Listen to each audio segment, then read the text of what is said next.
Hello friends, कहानियों की श्रृंखला में आज हम आपके सामने नई कहानी के साथ प्रस्तुत हैं। कहानी का शीर्षक है मंत्र और ये मुंशी प्रेमचंद्र के द्वारा रचित है। मंत्र कहानी से हमें शिक्षा मिलती है कि हमें अपने कर्तव्य के प्रति ईमानदार रहना चाहिए। डॉक्टर चड्ढा एक डॉक्टर थे और उनका कार्य था किसी के प्राण बचाना, किंतु उन्होंने नैतिक व मानवीय मूल्यों की उपेक्षा की और आमोद प्रमोद को स्थान दिया। इसके विपरीत बूढ़े भगत ने अपनी मंत्र विद्या का प्रयोग किया। वे डॉक्टर के पुत्र को जीवन दान दिया, वह भी बिना किसी लालच के। तो चलिए कहानी शुरू करते हैं। संध्या का समय था। डॉक्टर चड्ढा गोल्फ खेलने के लिए तैयार हो रहे थे। मोटर द्वार के सामने खड़ी थी कि दो कहार एक डोली लिए आते दिखाई दिए। डोली के पीछे एक बूढ़ा लाठी टेकता चला आता था। डोली औषधालय के सामने आकर रुक गई। बूढ़े ने धीरे धीरे आकर द्वार पर पड़ी हुई चिक से झांका। ऐसी साफ सुथरी जमीन पर पैर रखते हुए भय हो रहा था कि कोई घुड़क न बैठे। डॉक्टर साहब को खड़े देखकर भी उसे कुछ कहने का साहस न हुआ। डॉक्टर साहब ने चिक के अंदर से गरज कर कहा, कौन है, क्या चाहता है? डॉक्टर साहब, मैं बड़ा गरीब आदमी हूँ, मेरा लड़का कई दिन से बीमार है। डॉक्टर साहब ने सिगार जलाकर कहा, कल सवेरे आओ, कल सवेरे, हम इस वक्त मरीजों को नहीं देखते। बूढ़े ने घुटने टेक कर ज़मीन पर रख दिया और बोला, दुहाई है सरकार की, लड़का मर जाएगा हुजूर, 4 दिन से आंखें नहीं खोली। डॉक्टर चड्ढा ने कलाई पर नज़र डाली। केवल 10 मिनट समय और बाकी था। गोल्फ स्टिक खूंटी से उतारते हुए बोले, कल सवेरे आओ, कल सवेरे, यह हमारे खेलने का समय है। बूढ़े ने पगड़ी उतारकर चौखट पर रख दी और रोकर बोला, हुजूर एक निगाह देख लें, बस एक निगाह, लड़का हाथ से चला जाएगा हुजूर। 7 लड़कों में यही एक बच रहा है हुजूर, हम दोनों आदमी रो रो के मर जाएंगे। सरकार आपकी बढ़ती होए दीनबंधु। ऐसे उज्जट देहाती यहाँ प्राय रोज आया करते थे। डॉक्टर साहब उनके स्वभाव से खूब परिचित थे। कोई कितना ही कुछ कहे पर वे अपनी ही रट लगाते जाएंगे, किसी की सुनेंगे नहीं। धीरे से चिक उठाई और बाहर निकलकर मोटर की तरफ बढ़े। बूढ़ा यह कहता हुआ उनके पीछे पीछे दौड़ा, सरकार बड़ा धर्म होगा हुजूर, दया कीजिए, बड़ा दीन दुखी हूँ, संसार में कोई और नहीं है बाबूजी। मगर डॉक्टर साहब ने उसकी ओर मुंह फेर कर देखा तक नहीं। मोटर पर बैठकर बोले, कल सवेरे आना। मोटर चली गई। बूढ़ा कई मिनट तक मूर्ति की भांति निश्चल खड़ा रहा। संसार में ऐसे मनुष्य भी होते हैं जो अपने आमोद प्रमोद के आगे किसी की जान की भी परवाह नहीं करते।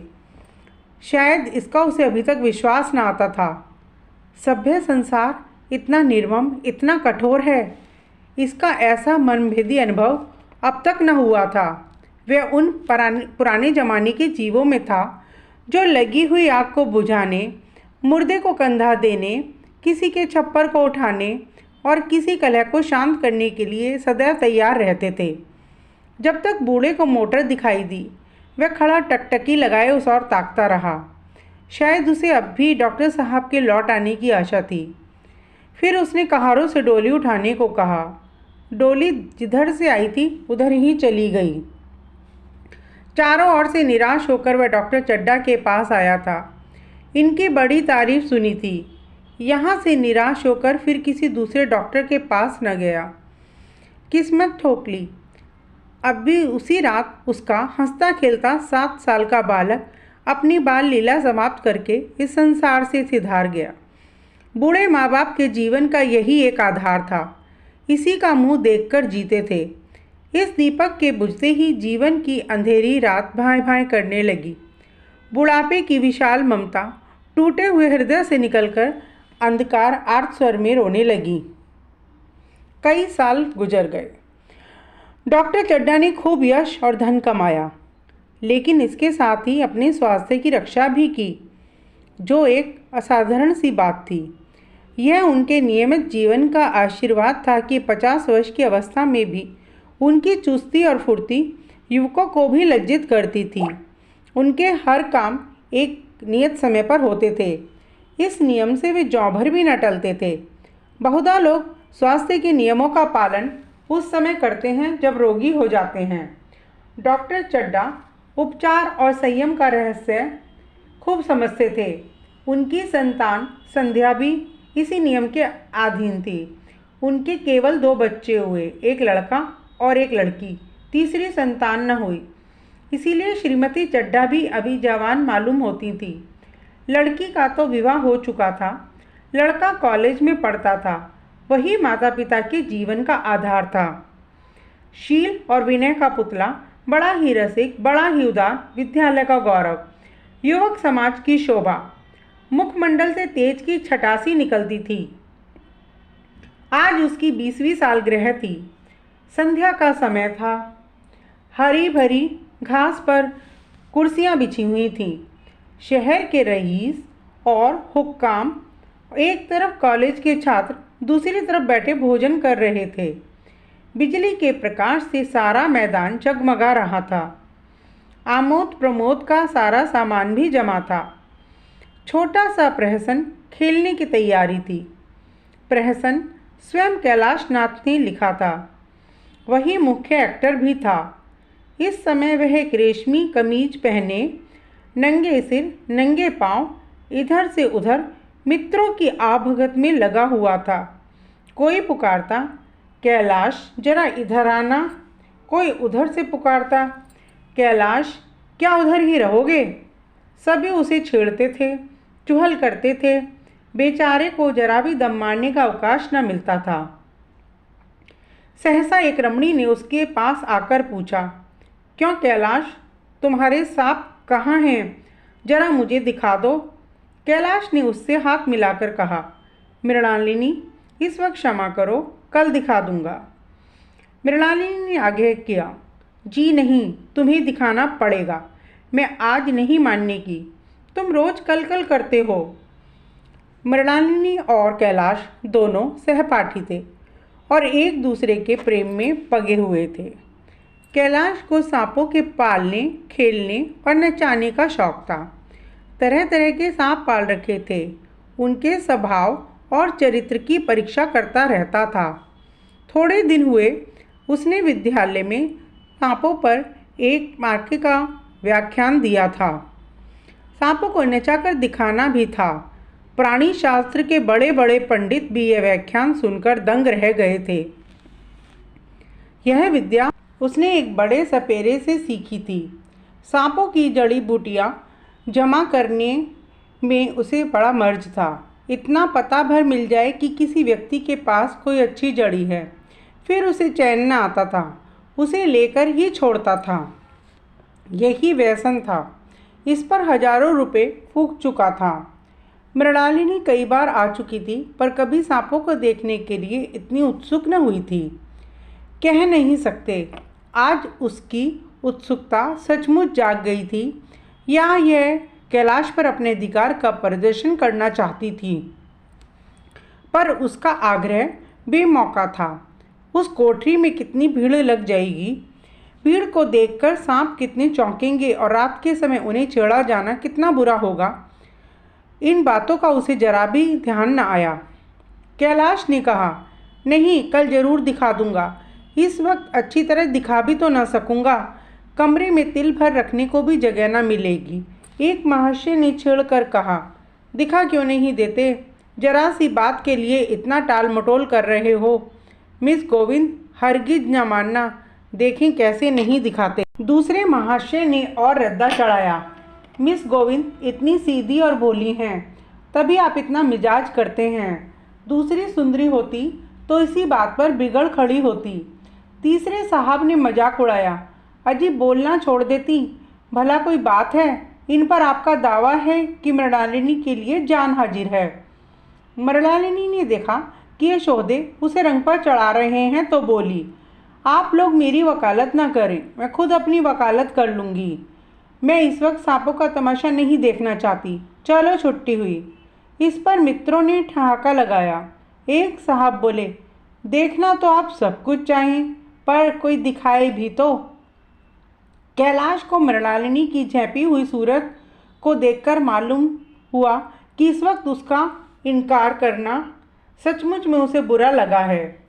ज्यों ही प्रीतिभोज समाप्त हुआ और गाना शुरू हुआ, उसने मृणालिनी और अन्य मित्रों को सांपों के दबे के सामने ले जाकर महुअर बजाना शुरू किया। फिर एक एक खाना खोलकर एक एक सांप को निकालने लगा। वाह, क्या कमाल था! ऐसा जान पड़ता था ये कीड़े उसके एक एक बात, उसके मन का एक एक भाव समझते हैं। किसी को उठा लिया, किसी को गर्दन में डाल लिया, किसी को हाथ में लपेट लिया। मृणालिनी बार बार मना करती कि इन्हें गर्दन में न डालो, दूर ही से दिखा दो, बस जरा सा नचा दो। कैलाश की गर्दन से सांपों को लिपटते देख उसकी जान निकली जाती थी। पछता रही थी कि मैंने व्यर्थ ही इनसे सांप दिखाने को कहा, मगर कैलाश एक न सुनता था। प्रेमिका के सम्मुख अपने सर्पकला प्रदर्शन का ऐसा अवसर पाकर वे कैसे चूकता। एक मित्र ने टीका की, दांत तोड़े डाले होंगे। कैलाश हंसकर बोला, दांत तोड़ डालना मदारियों का काम है, किसी के दांत नहीं तोड़े गए, कहिए तो दिखा दूं। यह कहकर उसने काले सांप को पकड़ लिया और बोला, मेरे पास इससे बड़ा और जहरीला सांप दूसरा नहीं है। अगर किसी को काट ले तो आदमी आनन फानन में मर जाए, जहर भी ना आए, इसके कांटे पर मंत्र भी नहीं, इसके दांत दिखा दूं। मृणालिनी ने हाथ जोड़कर कहा, नहीं नहीं कैलाश, ईश्वर के लिए से छोड़ दो, मैं तुम्हारे पाँव पड़ती हूँ। इस पर एक दूसरे मित्र बोले, मुझे तो विश्वास नहीं आता, लेकिन तुम कहते हो तो मान लूँगा। कैलाश ने सांप की गर्दन पकड़कर कहा, नहीं साहब, आप आंखों से देखकर मानिए, दांत तोड़कर वश में किया तो क्या, सांप बड़ा समझदार होता है। अगर उसे विश्वास हो जाए इस आदमी से मुझे कोई हानि ना पहुंचेगी तो उसे हरगिज ना काटेगा। मृणालिनी ने जब देखा कैलाश पर इस वक्त भूत सवार है तो उसने यह तमाशा न करने के विचार से कहा, अच्छा भाई, अब यहाँ से चलो, देखो गाना शुरू हो गया है, आज मैं भी कोई चीज़ सुनाऊंगी। ये कहते हुए उसने कैलाश का कंधा पकड़कर चलने का इशारा किया और कमरे से निकल गई। मगर कैलाश विरोधियों का शंका समाधान करके ही दम लेना चाहता था। उसने सांप की गर्दन पकड़कर जोर से दबाई, इतनी जोर से दबाई कि उसका मुंह लाल हो गया, देह की सारी नसें तन गईं। सांप ने अब तक उसके हाथों ऐसा व्यवहार न देखा था। उसकी समझ में न आता था कि वह मुझसे क्या चाहता है। उसे शायद भ्रम हुआ कि मुझे मार डालना चाहते हैं, अतः वह आत्मरक्षा के लिए तैयार हो गया। कैलाश ने उसकी गर्दन खूब दबाकर मुंह खोल दिया और उसके जहरीले दांत दिखाते हुए बोला, जिन सज्जनों को शक हो आकर देख लें, आया विश्वास या अब भी कुछ शक है। मित्रों ने आकर उसके दांत देखे और चकित हो गए।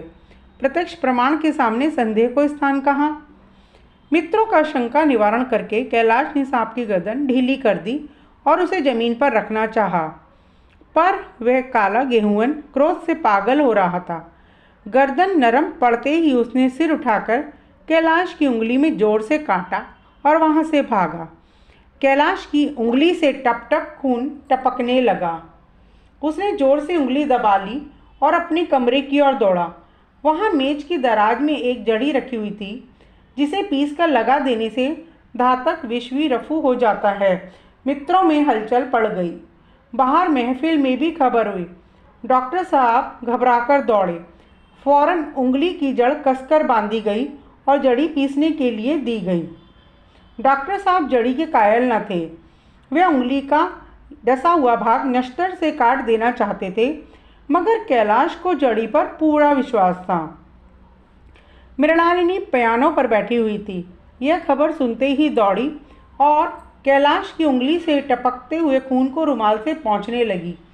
जड़ी पीसी जाने लगी, पर उसी 1 मिनट में कैलाश की आंखें झपकने लगीं। ओठों पर पीलापन दौड़ने लगा, यहाँ तक कि वह खड़ा न रह सका, फर्श पर बैठ गया। सारे मेहमान कमरे में जमा हो गए। कोई कुछ कहता था, कोई कुछ। इतने में जड़ी पीस कर आ गई। मृणालिनी ने उंगली पर लेप किया। 1 मिनट और बीता। कैलाश की आंखें बंद हो गईं। वह लेटा और हाथ से पंखा झलने का इशारा किया। माँ ने दौड़कर उसका सिर गोद में रख लिया और बिजली का टेबल फैन लगा दिया। डॉक्टर साहब ने झुककर पूछा, कैलाश कैसी तबीयत है? कैलाश ने धीरे से हाथ उठा दिया पर कुछ बोल न सका। मृणालिनी ने करुणा के स्वर में कहा, क्या जड़ी कुछ असर न करेगी? डॉक्टर साहब ने सिर पकड़कर कहा, क्या बतलाऊं, मैं इसकी बातों में आ गया। अब तो नश्तर से भी कुछ फायदा ना होगा। आधे घंटे तक यही हाल रहा। कैलाश की दशा प्रतिक्षण बिगड़ती जाती थी, यहाँ तक कि उसकी आंखें पथरा गई, हाथ पांव ठंडे पड़ गए, मुख की कांति मलिन पड़ गई, नाड़ी का कहीं पता नहीं। मौत के सारे लक्षण दिखाई देने लगे। घर में कोहराम मच गया। मृणालिनी एक और सिर पीटने लगी, माँ अलग पछाड़े खाने लगी। डॉक्टर चड्डा को मित्रों ने पकड़ लिया, नहीं तो वह नश्तर अपनी गर्दन पर मार लेते। एक महाशय बोले, कोई मंत्र झाड़ने वाला मिले तो संभव है कि अब भी जान बच जाए। एक मुसलमान सज्जन ने इसका समर्थन किया। अरे साहब, कब्र में पड़ी हुई लाशें जिंदा हो गईं, ऐसे ऐसे वाकमाल हुए हैं। डॉक्टर चड्डा बोले, मेरी अकल पर पत्थर पड़ गया था कि इसकी बातों में आ गया। नश्तर लगा देता तो ये नौबत ही क्यों आती। बार बार समझाता रहा, बेटा सांप ना पालो, मगर कौन सुनता था। बुलाइए, किसी झाड़ फूक करने वाले को ही बुलाइए, मेरा सब कुछ ले ले, मैं अपनी सारी जायदाद उसके पैरों पर रख दूंगा, लंगोटी बांध कर घर से निकल जाऊंगा। मगर मेरा कैलाश, मेरा प्यारा कैलाश उठ बैठे। ईश्वर के लिए किसी को बुलवाइए। एक महाशय किसी झाड़ने वाले से उनका परिचय था, वह दौड़कर उसे बुला लाए, मगर कैलाश की सूरत देखकर उसने मंत्र चलाने की हिम्मत न की। वह बोला, अब क्या हो सकता है सरकार, जो कुछ होना था हो चुका। अरे मूर्ख, ये क्यों नहीं कहता था जो कुछ ना होना था। वह कहाँ हुआ? माँ बाप ने बेटे का सेहरा कहाँ देखा? मृणालिनी का कामना तरु क्या पल्लव और बुझ से रंजित हो उठा? मन के वह स्वर्ण स्वप्न जिनसे जीवन आनंद का स्रोत बना हुआ था, क्या पूरे हो गए? जीवन के नृत्य में तारिका मंडित सागर में अमोद की बहार लूटते हुए क्या उनकी नौका जलमग्न नहीं हो गई? जो ना होना था वह हो गया। वही हरा भरा मैदान था, वही सुनहरी चांदनी एक निशब्द संगीत की भांति पृथ्वी पर छाई हुई थी। वही मित्र समाज था, वही मनोरंजन के सामान थे, मगर जहाँ हास्य की ध्वनि थी वहाँ करुण क्रंदन और अश्रु प्रवाह था। शहर से कई मील दूर एक छोटे से घर में एक बूढ़ा और बुढ़िया अंगीठी के सामने बैठे जाड़े की रात काट रहे थे। बूढ़ा नारियल पीता था और बीच बीच में खांसता था। बूढ़ा बुढ़िया दोनों घुटनियों में सिर डाले आग की ओर ताक रही थी। एक मिट्टी के तेल की कुप्पी ताक पर जल रही थी। घर में न चारपाई थी न बिछौना। एक किनारे थोड़ी सी पुआल पड़ी हुई थी। इसी कोठरी में एक चूल्हा था। बुढ़िया दिन भर उपले और सूखी लकड़ियाँ बटोरती थी। बूढ़ा रस्सी बटकर बाजार में बेच आता था। यही उनकी जीविका थी। उन्हें न किसी ने रोते देखा न हंसते। उनका सारा समय जीवित रहने में कट जाता था। मौत द्वार पर खड़ी थी। रोने या हंसने की कहाँ फुर्सत? बुढ़िया ने पूछा, कल के लिए संतो है नहीं, काम क्या करोगे? जाकर झगड़ू साहू से 10 सेर मन उधार लाऊंगा। उसके पहले के पैसे तो दिए ही नहीं, और उधार कैसे देगा?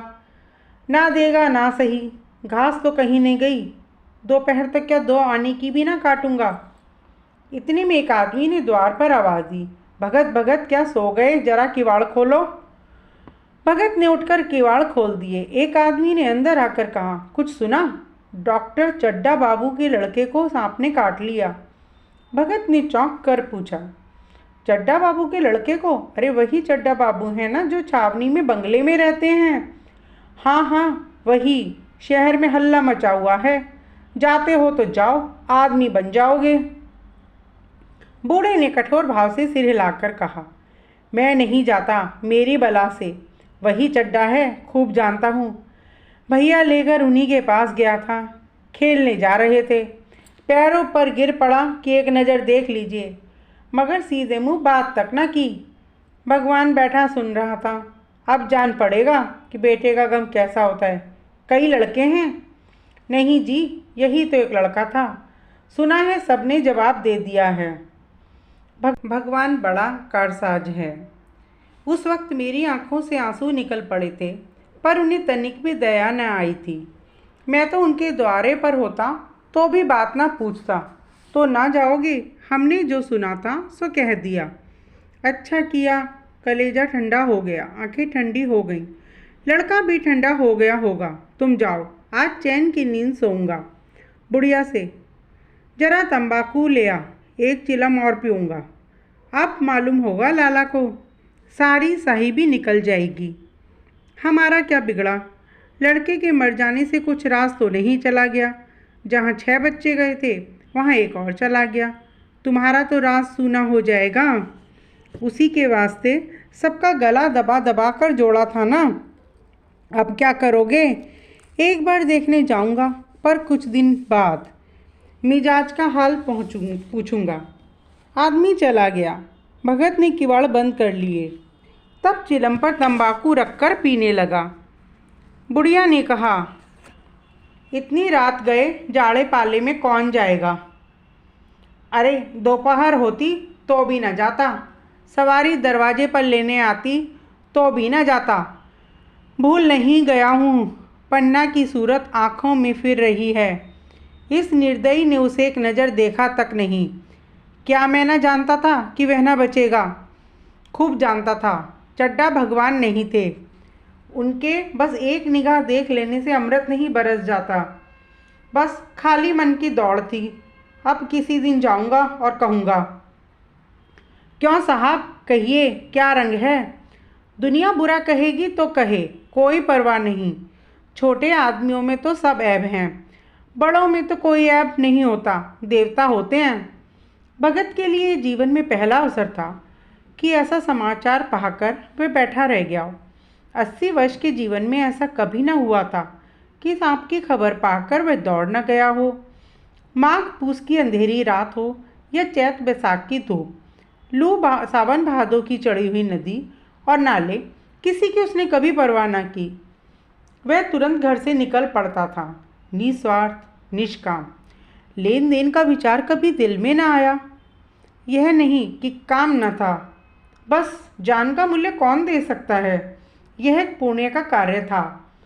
सैकड़ों निराशों को उसके मंत्रों ने जीवन दान दे दिया था। पर आज वे घर से कदम नहीं निकाल सका और यह खबर सुनकर सोने जा रहा था। बुढ़िया ने कहा, तंबाकू अंगीठी के पास रखी हुई है, उसके भी आज 2.5 पैसे हो गए, देती ही ना थी। बुढ़िया यह कहकर लेटी। बूढ़े ने कुप्पी बुझाई, कुछ देर खड़ा रहा, फिर बैठ गया, अंत को लेट गया। पर यह खबर उसके हृदय पर बोझे की भांति रखी हुई थी। उसे मालूम हो रहा था उसकी कोई चीज़ खो गई है, जैसे सारे कपड़े गीले हो गए हों या पैरों में कीचड़ लगा हुआ हो, जैसे कोई उसके मन में बैठा हुआ उसे घर से निकालने के लिए कुरेद रहा है। बुढ़िया जरा देर में खर्राटे लेने लगी। बूढ़े बातें करते करते सोते हैं और जरा सी खटर की आवाज़ होते ही जागते हैं। तब भगत उठा, अपनी लकड़ी उठा ली और धीरे से किवाड़ खोले।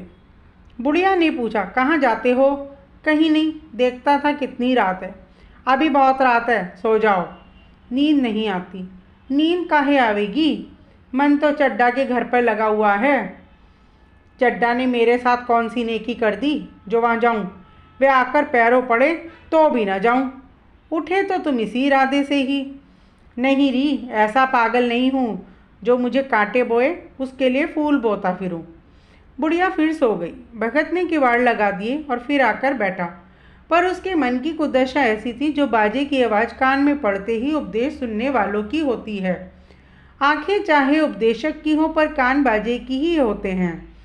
दिल में भी पापे की आवाज़ ही गूंजती रहती हैं। शर्म के मारे जगह से नहीं उठता निर्दयी प्रतिघात का भाव भगत के लिए उपदेशक था, पर हृदय उस अभागे युवक की तरह था जो उस समय मर रहा था, जिसके लिए एक एक पल का विलंब घातक था। उसने फिर किवाड़ खोले, इतनी धीरे से कि बुढ़िया को खबर भी न हुई। बाहर निकल आया। उसी वक्त गांव का चौकीदार गश्त लगा रहा था। बोला, कैसे उठे भगत? आज तो बड़ी सर्दी है, कहीं जा रहे हो क्या? भगत ने कहा। नहीं जी, जाऊंगा कहाँ, देखता था अभी कितनी रात है। भला कै बजे होंगे? चौकीदार बोला, 1 बजा होगा, और क्या, अभी थाने से आ रहा था तो डॉक्टर चड्डा बाबू के बंगले पर बड़ी भीड़ लगी हुई थी। उनके लड़के का हाल तो तुमने सुना ही होगा, कीड़े ने छू लिया है, चाहे मर भी गया हो। चले जाओ तो शायद बच जाए, सुना है 1000 तक देने को तैयार हैं। भगत, मैं तो ना जाऊं, चाहे वे 10 लाख भी दें। मुझे 10,000 या 10 लाख लेकर क्या करना है? कल मर जाऊंगा, फिर कौन भोगने वाला बैठा हुआ है। चौकीदार चला गया। भगत ने आगे पैर बढ़ाया। जैसे नशे में आदमी की देह अपने काबू में नहीं रहती, पैर कहीं रखता है, पड़ता कहीं है, कहता कुछ है, जवान से निकलता कुछ और है। वही हाल इस समय भगत का था। मन में प्रतिकार था, पर कर्म मन के अधीन न था। जिसने कभी तलवार नहीं चलाई, वे इरादा करने पर भी तलवार नहीं चला सकता। उसके हाथ कांपते हैं, उठते ही नहीं। भगत लाठी खटखट करता हुआ लपका चला जाता था। चेतना रोकती थी, पर उपचेतना ठेलती थी। सेवक स्वामी पर हावी। आधी राह निकल जाने के बाद सहसा भगत रुक गया।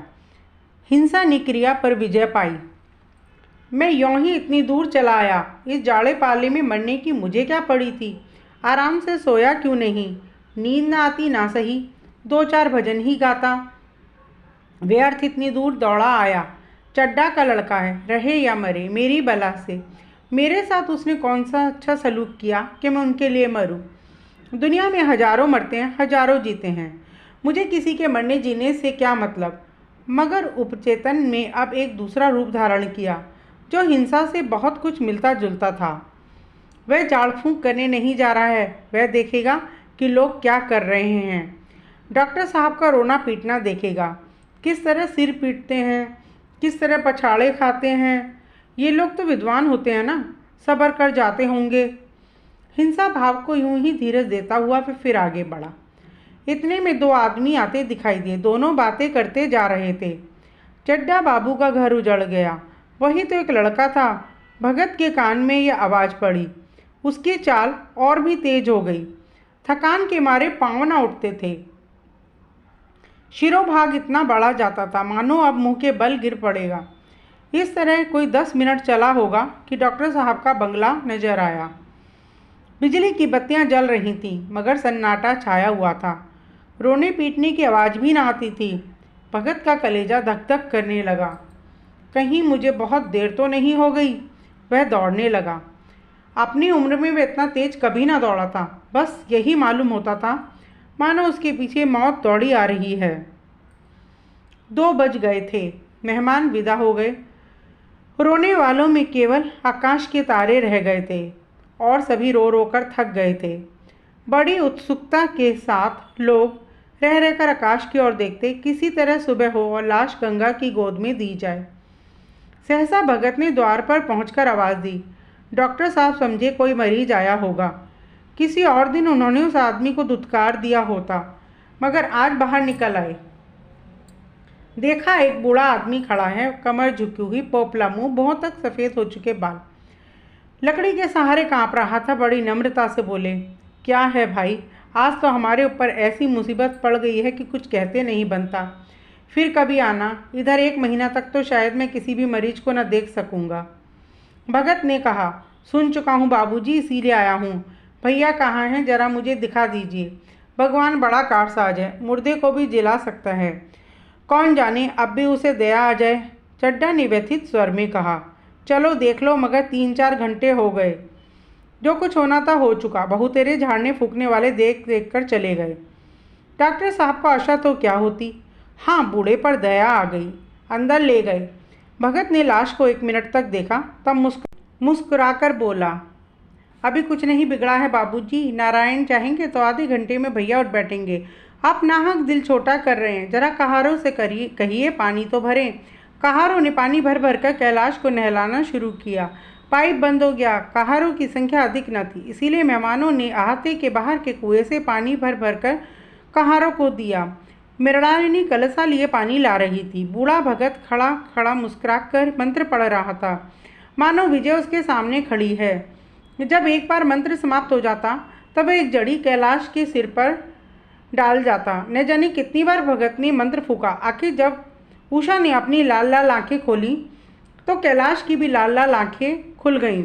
एक क्षण में उसने अंगड़ाई ली और पानी पीने को मांगा। डॉक्टर चड्ढा ने दौड़कर नारायणी को गले लगा लिया।